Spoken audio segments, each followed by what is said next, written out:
नमस्कार, मैं हूं अंकुर और आप देख रहे हैं सत्यहिंदी.com। जैसा कि आपको पता है कि सत्य हिंदी का ऐप भी आ चुका है, तो उसको डाउनलोड करने के लिए आप इस वीडियो के डिस्क्रिप्शन में जाइए। वहां पे आपको एक लिंक मिलेगा, जहां पर आप अगर क्लिक करेंगे तो आप वो ऐप डाउनलोड कर सकते हैं। अब एक नजर डाल लेते हैं अब तक की खबरों पर। किसान आंदोलन पर लगातार आ रही अंतर्राष्ट्रीय प्रतिक्रियाओं के बीच अब अमेरिका ने भी इस पर प्रतिक्रिया दी है। 3 नए कृषि कानूनों को किसानों के विरोध के सवाल पर अमेरिकी विदेश मंत्रालय के प्रवक्ता ने कहा कि हम मानते हैं कि शांतिपूर्ण विरोध प्रदर्शन किसी भी संपन्न लोकतंत्र की पहचान है और भारतीय सर्वोच्च न्यायालय ने भी यही कहा है।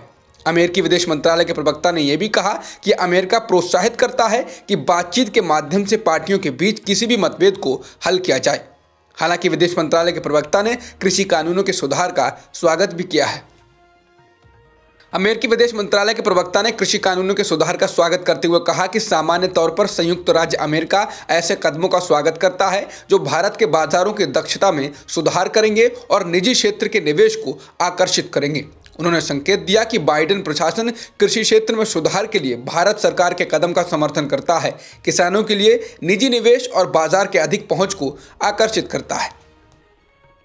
द हिंदू की खबर के अनुसार दिल्ली पुलिस लगभग 9000 फोन नंबर्स की जानकारी निकाल रही है जो दिल्ली के बाहर के रजिस्टर्ड हैं और 26 जनवरी के ट्रैक्टर परेड में लाल किले और आईटीओ पर थे। इन सभी लोगों की पहचान के बाद इनको नोटिस जारी किया जाएगा। बता दें, ट्रैक्टर परेड में हुई हिंसा के बाद से दिल्ली पुलिस ने सैकड़ों किसानों को गिरफ्तार कर लिया है। दिल्ली के सीएम अरविंद केजरीवाल ने बुधवार को 115 किसानों की डिटेल्स के साथ लिस्ट भी जारी की है जो गिरफ्तार किए गए हैं और उनके घर वालों को उनकी कोई जानकारी नहीं है।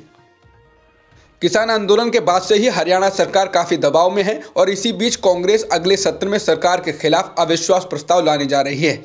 विपक्ष के नेता भूपेंद्र सिंह हुड्डा ने कहा है कि सभी विधायक किसानों के साथ होने का दावा कर रहे हैं और अविश्वास प्रस्ताव से यह पता चल जाएगा कि कौन किसके साथ है। हुड्डा ने कहा कि उन्होंने राज्यपाल से मिलने का समय मांगा है जिससे वो विशेष सत्र बुलाने की मांग करेंगे, लेकिन राज्यपाल ने अभी तक समय नहीं दिया है। कांग्रेस ने कहा कि अगर राज्यपाल 4 फरवरी यानी आज 11 बजे तक समय नहीं देते हैं तो पार्टी राजभवन की ओर मार्च करेगी।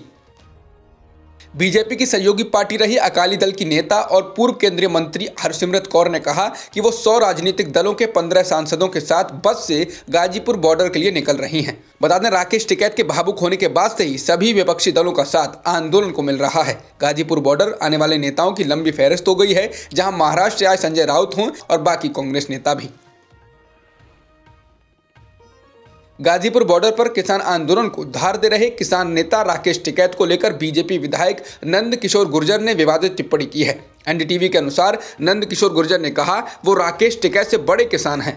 टिकैत के पास जमीन जितनी होगी उनके पास उससे ज्यादा जमीन है। इसके साथ ही गुर्जर ने कहा कि टिकैत सिर्फ 2000 रुपए के लिए कहीं भी चले जाते हैं।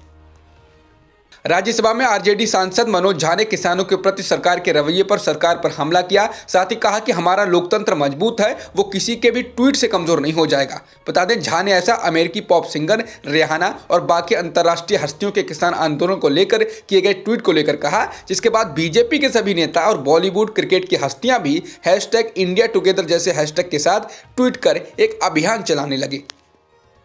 कृषि कानूनों के मसले पर किसानों का आंदोलन जारी है और अब इसे पश्चिमी यूपी, राजस्थान से भी भारी समर्थन मिल रहा है। बीते दिन हरियाणा के जींद में महापंचायत हुई जिसमें तीनों कृषि कानूनों को वापस लेने का प्रस्ताव पारित किया गया। अब किसान संगठनों की ओर से 6 जनवरी को होने वाला चक्का जाम की तैयारी की जा रही है। साथ ही संसद के दोनों सदनों में इस मसले पर संग्राम जारी है। ट्रैक्टर रैली के दौरान जान गंवाने वाले किसान नवरीत सिंह के घर आज प्रियंका गांधी पहुंच रही हैं। नवरीत के घर, जो कि रामपुर जिले के दिवदबा गांव में है, वहां पहुंचकर प्रियंका गांधी नवरीत के परिजनों से मिलेंगी और नवरीत सिंह को श्रद्धांजलि देंगी। प्रियंका गांधी के साथ कांग्रेस के बड़े नेता भी रामपुर जा रहे हैं। वहीं रामपुर जा रहे कांग्रेस के इस काफिले की 4 गाड़ियों का एक्सीडेंट भी हो गया। हालांकि किसी के हताहत होने की खबर नहीं है। बिहार सरकार द्वारा विरोध प्रदर्शन करने पर सरकारी नौकरी नहीं देने के आदेश के बाद अब उत्तराखंड सरकार भी कुछ ऐसा ही करने जा रही है। उत्तराखंड की पुलिस ऐसे लोगों पर नजर रखेगी जो सोशल मीडिया प्लेटफॉर्म्स पर एंटी नेशनल पोस्ट डालते हैं। किसी शख्स की पोस्ट एंटी नेशनल पाए जाने पर पुलिस उनके पासपोर्ट और शस्त्र का वेरिफिकेशन रोक सकती है। भारत में एक दिन में 12,899 कोरोना संक्रमण के नए मामले दर्ज किए गए हैं और 107 लोगों की जान गई है, जिसके साथ ही देश में कुल संक्रमितों का आंकड़ा 1,07,90,000 के पार हो गया है और मृतकों की संख्या 1,54,000 से ज्यादा हो चुकी है। फिलहाल एक्टिव मामले 1,55,000 से अधिक हैं। इसके अलावा 44,49,000 से ज्यादा लोगों को वैक्सीन भी लगाई जा चुकी है।